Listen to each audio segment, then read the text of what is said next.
How much do you hate meetings? As business owners, we know we need to have meetings, but if we're being honest, most of the time they suck. They waste time and valuable energy, and everyone on the team dreads it. You've read every blog article suggesting the latest trend and how to hold your meetings, but none of them seem to work. In this episode, we're going to give you the one fundamental that will transform your meetings today. And at the end of the episode, we'll even give you a reusable meeting form for free.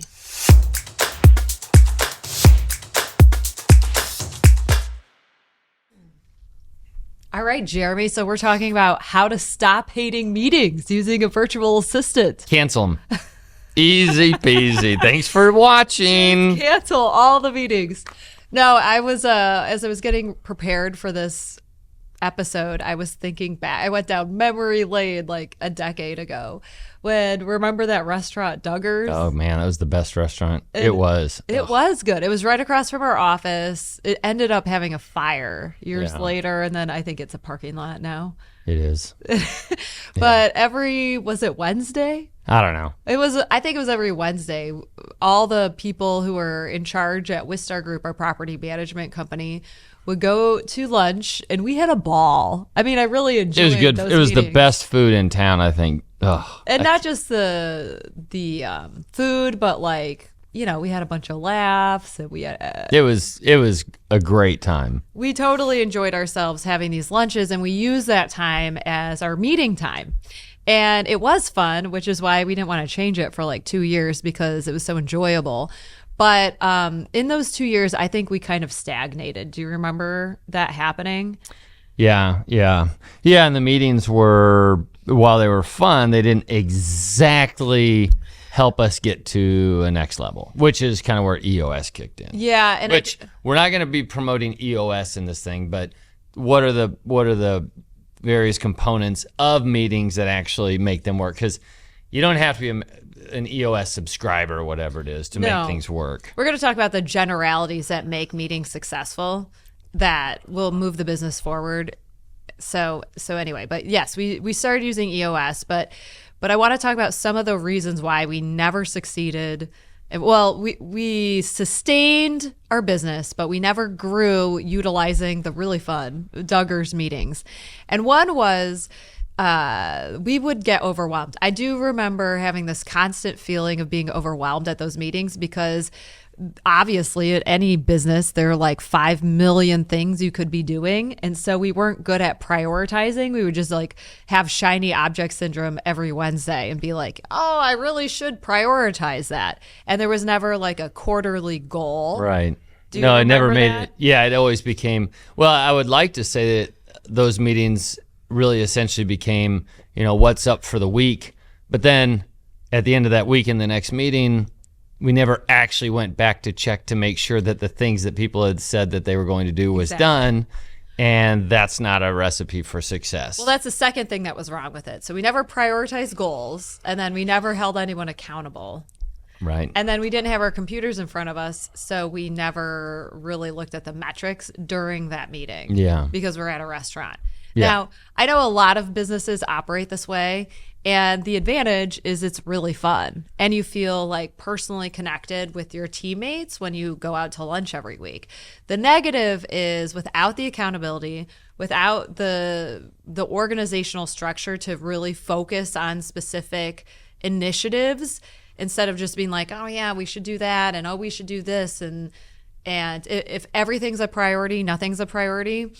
And without the metrics in front of you to tell the story, it's really hard to move forward with the business. Would you agree? Yeah, it doesn't feel like you're moving forward, and you can grow still. I mean, I know that we grew during those years, but it was just because it was an unscalable model because it just took work, and their partners and employees would be confronted with an opportunity and they would attack it, but there was no methodical way of going from where we are to where we're going. It was just like, let's see where the fuck this takes us. Yeah, and then totally. And it ended up working out really well, and we later changed the way that we did business, but it was it was undisciplined, I would say. And for the goals that we had at the time, it met the not super ambitious goals. But when we had ambitious goals, we needed to change the way that we operated to get to them.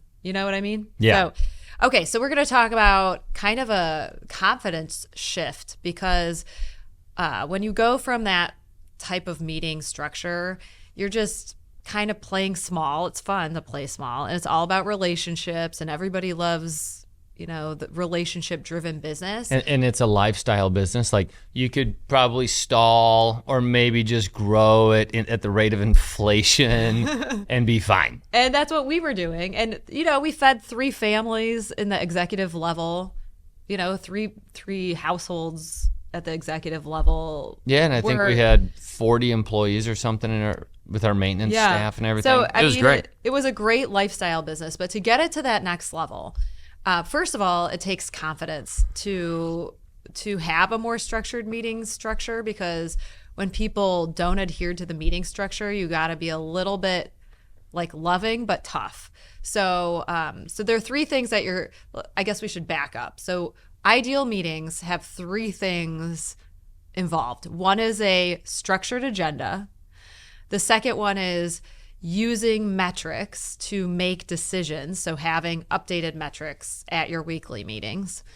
And then the third is holding people accountable. Would you agree with that? Yeah.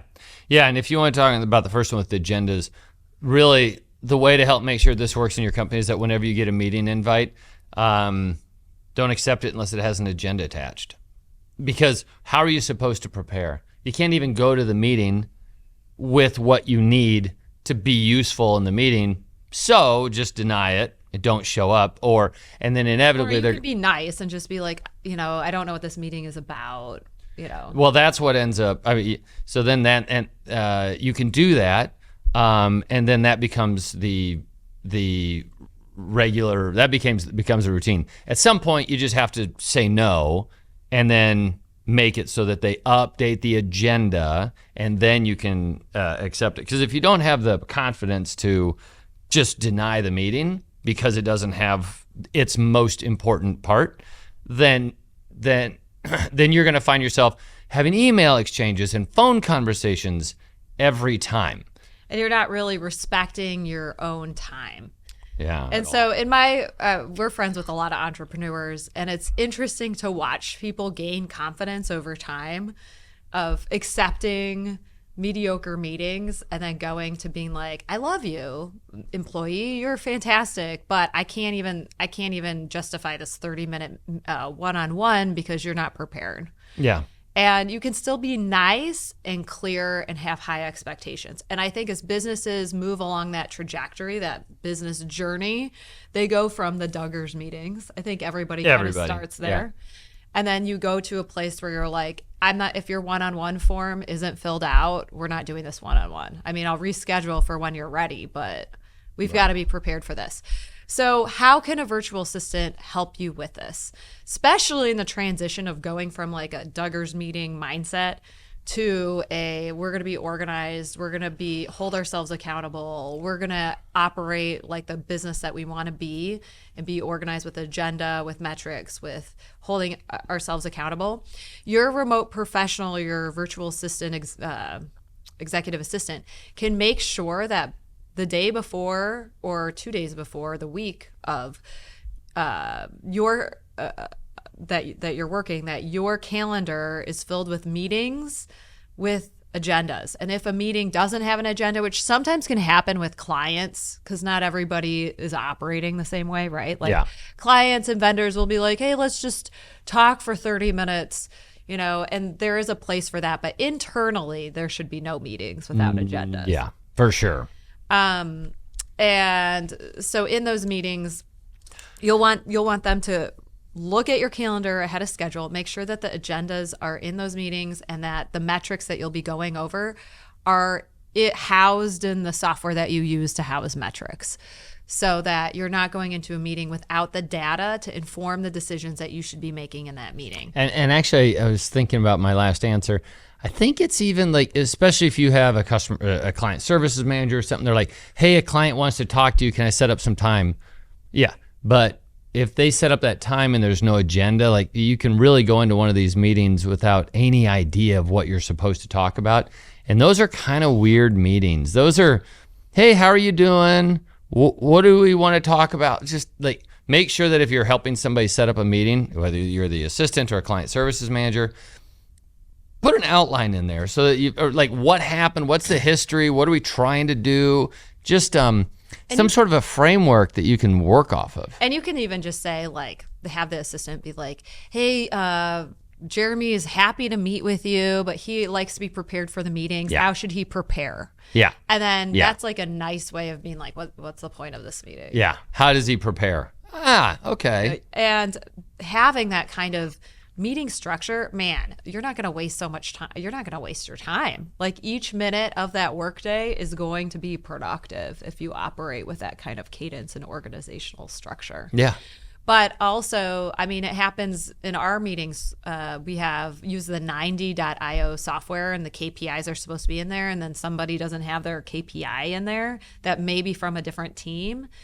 Having your virtual assistant review that the day before, make sure that those KPIs get into the software, ensures that your meetings, you're utilizing all the information that's available at that point.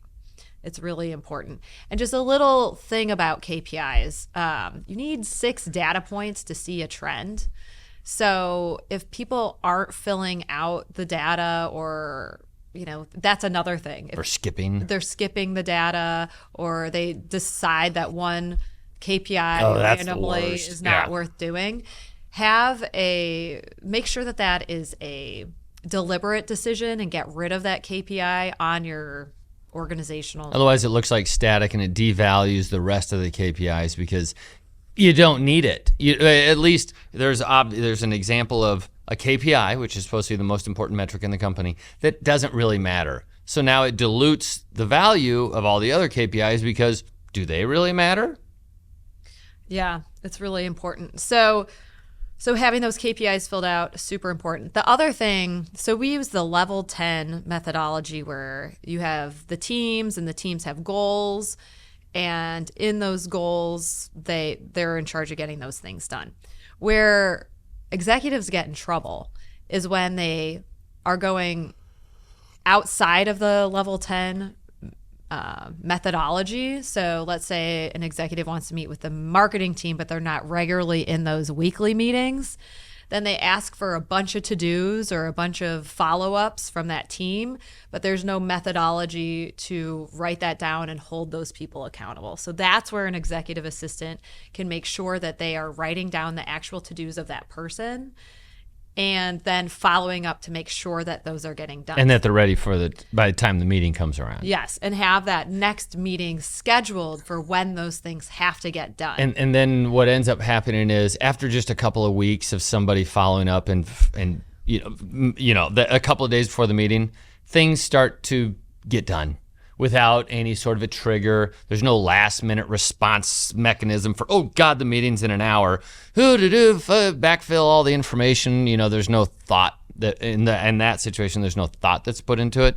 So it ends up cleaning itself up right at the front. And just like with anything that's disciplined, everybody starts to get used to the cadence and everybody starts making adaptations to make their lives easier. And in this case, their lives are easier when they're done with their shit.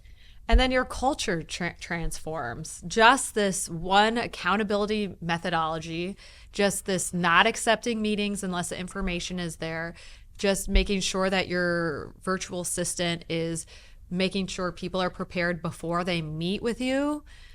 That changes the whole culture of the business. Yeah, and so just to kind of summarize things, so you have quarterly objectives and then you have these weekly meetings that are designed to help people help identify whether or not people are on track to reach those quarterly goals. Now, here's how it works. If they are not on track, like when you ask them the question, is this quarterly objective on track? And they say no, you move it to a discussion later in the meeting is how we do it.